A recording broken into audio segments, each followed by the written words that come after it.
Jeg besøger min far en gang om måneden, fordi min far bor langt væk. Det er lidt mærkeligt, fordi han har fået en ny kæreste. Hans nye kæreste, de startede med at være kærester, da jeg var 8 år eller sådan noget.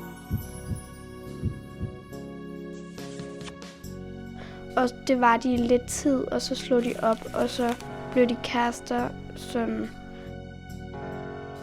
for noget tid siden, og så slog de op, og så er de blevet kærester for et halvt år siden eller sådan noget.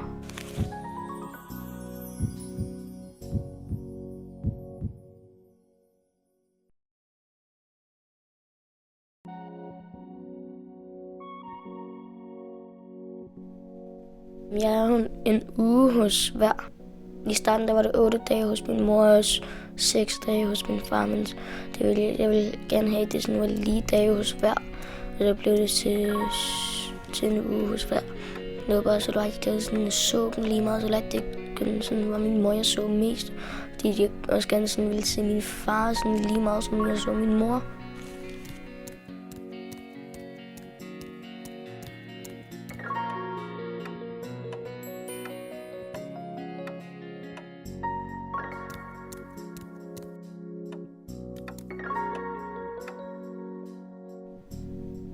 Min mor og min far har 2 forskellige meninger på, hvordan jeg skal opdrages. Hjemme hos min mor, der synes hun rigtig meget, at jeg skal lære tingene sådan lidt hurtigere, end min far synes. Hver anden weekend er jeg hos min far, og hver mandag. For det meste så henter han mig hen ved min skole, eller hjemme hos min mor. Altså, jeg har en storsøster fra min fars side, og så har jeg 2 storsøstre på min mors side, som så ikke er min fars børn, men hendes gamle mand. Og så har jeg en storbror på min mors side.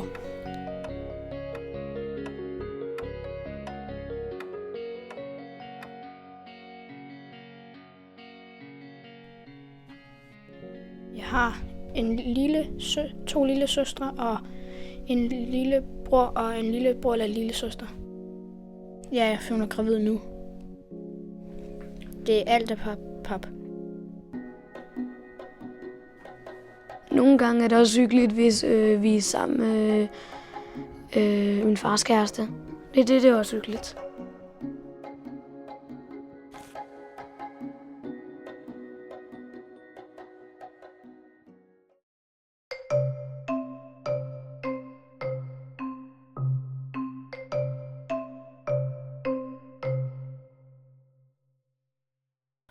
Overgangen fra børnehave til skole er et stort og vigtigt skridt for et barn, og den måde overgangen og den første tid i skolen forløber på, kan have stor betydning for barnets videre skoleforløb.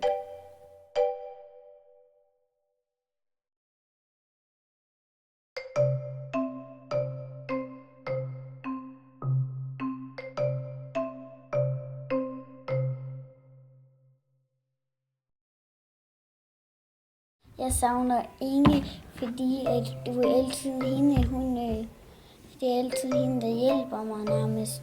Hun hjælper altid mig nærmest. Så hvis jeg har brug for noget, så kommer Inge nærmest altid.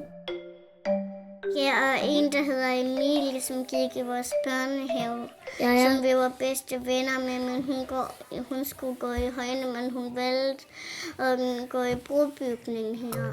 Og så skulle hun, når hun skulle starte skole, så startede hun ikke her, så startede hun i Højneskole. Og det blev jeg lidt ked af det, fordi vi var bedste venner. En god hjælp i forbindelse med skolestarten kan være, at de voksne husker på, at børnene har brug for, at de vigtigste relationer ikke forsvinder for pludseligt. Der kan være behov for at genbesøge børnehaven, eller at forældrene husker at ringe til de bedste venner, som starter i en anden skole. Men også legetøj og bestemte lege kan man savne. Og der var bare sådan en skov, hvor man overhovedet ikke behøvede at trykke sig ud i skoven. Der kunne man bare gå ud Man kunne jo godt høre fløjten i den skov der. Der var der bare så dejligt, hvor man bare måtte gå ud i den lille, tynde skov. Jeg synes, det var sjovt at lege med skumklodser. Jeg lavede altid med det. Det synes jeg også. Vi byggede huse og lavede med dyr i dem. Nå, dem der, den bliver godt hug. De er sådan nogle brune, nogle lyserbrune. Ja. Og sammen med Albert Silke, der lavede vi rigtig godt. Det gjorde jeg også. Og jeg ligger nogle gange i dem. Det gjorde min lille så der mig. Men jeg har været hjemme på besøg, og der krammede de bare og kysset. Og kyssede dig. Jeg kommer til at grine hver gang jeg tænker på det, og når jeg siger det. Jeg har lyst til at komme derover og lege skumklodser. Jeg havde sådan lidt sommerfugl i maven første dag i skolen og i fritidsordningen. Der havde jeg sådan lidt sommerfugl i maven. Jeg var sådan lige lidt spændt på at se hele skolen over det hele. Og da du så kom over, hvordan var det så? Hvordan havde du det så? Det havde jeg bare så fint. Ej, hvor er det dejligt at komme i skole. Lige den springer bare og råber. Råber, Jubler, hopper og klæde.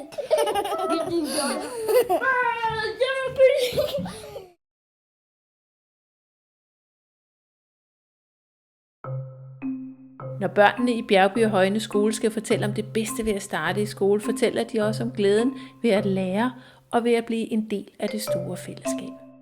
Jeg synes mange ting, altså når det er morgensang, og når det er skrevet dagbog, og når vi er på biblioteket og i kantinen. Det synes jeg også. Og jeg synes også, det er dejligt, når vi laver matematik og vi lærer de røde bogstaver og de blå bogstaver at kende.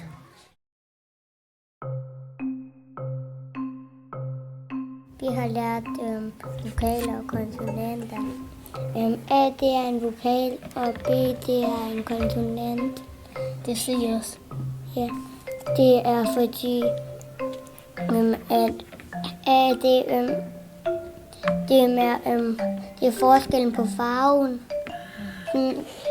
Vokalen den er rød, og konsonanten er blå.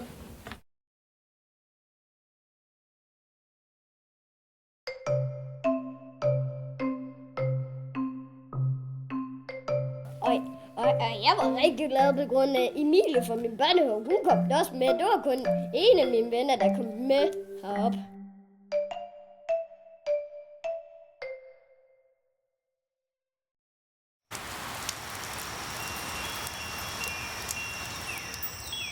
Hej, jeg er den vise Lotus, og det her er min elev. Vi vil gerne vise jer nogle yogaøvelser, som kan lære os om naturen og om os selv, så vi kan få det godt i kroppen. Vidste du, at naturen er det allerhelligste, vi har her på jorden? Uden naturen var vi dyr og mennesker her slet ikke. Derfor kan vi lære rigtig meget af den. Og vi kan lære meget af de dyr, som lever i den også.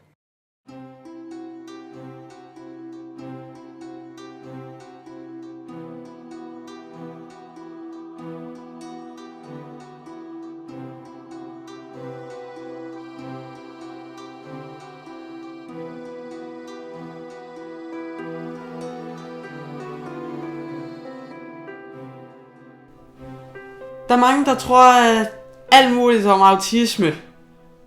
Og sådan er autister bare. Det tror de. Men sådan er det ikke.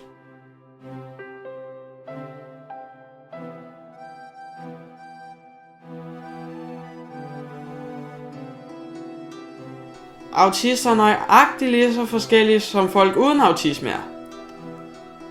Autister er mere forskellige end cornflakes, snifnuk eller hvad man nu kan finde på.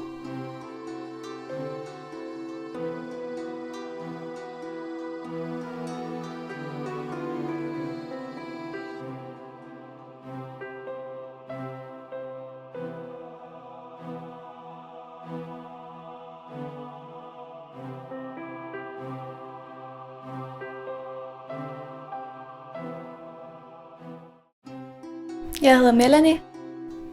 Ja, jeg har autisme, som jeg nærmest er stolt af. Det gør mig bare til den, jeg er. Og så har jeg ord på den måde, jeg er speciel for andre. Tænker anderledes i forhold til mange andre. Og det har jeg altid gjort. Og det har jeg så fundet ud af. Hvorfor?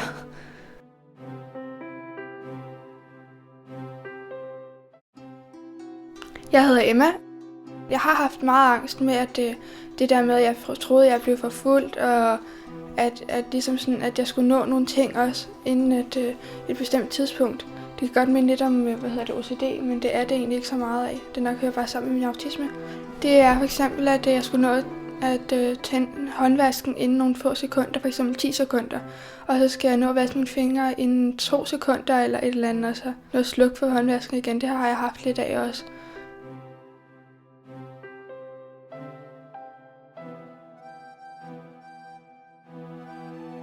Altså, i starten var det okay, men så begyndte det at blive sværere med tiden, og jeg begyndte selv at få det svært, og fik meget angst og alt muligt. Jeg blev rigtig ked af det indeni, og så gjorde det svært for mig at møde op i skolen og være sammen med de andre og sådan noget. Og så gik jeg så uden skole i, hvor lang tid var det? 3 år næsten.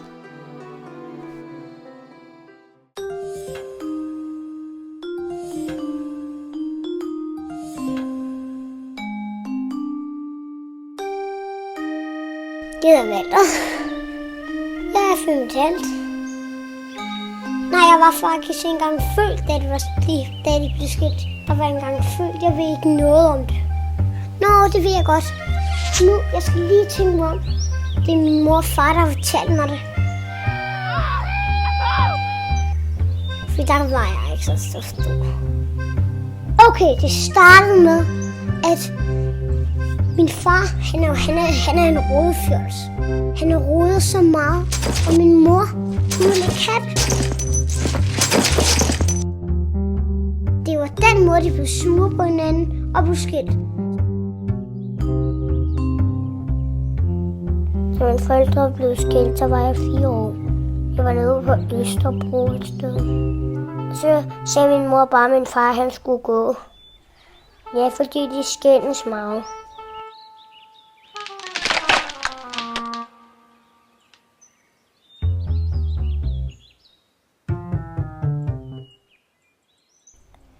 Jeg bor hos begge mine forældre. 3 uger hos hver.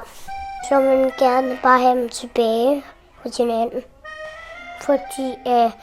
Fordi så skulle jeg ikke frem og tilbage.